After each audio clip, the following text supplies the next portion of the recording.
ในเจ้ากาอาหารที่นี่ก็ดีได้ขอสุญญคับกันทักทานและน้ำทำไร่สุญญทิศน้ำเป็นบุกนกมหาเพียงก็เป็นที่นี่ก็ดีขอตรงมาในฐานะฮักที่กินทางกับข้าวทำไร่มันเป็นตุ่มกลุ่มที่จะโกก็คือ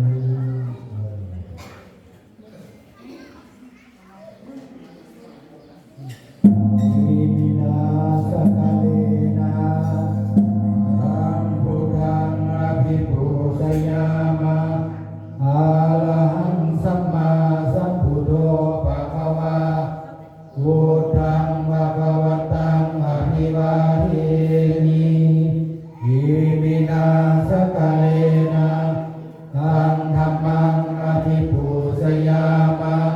สวากขาโตภะคะวะตาธัมโมธัมมังนามัสสามิอิมินาสกาเลนะตังสังฆังอภิปูชยามะสุปฏิปันโนภะคะวะโตสาวกสังโฆ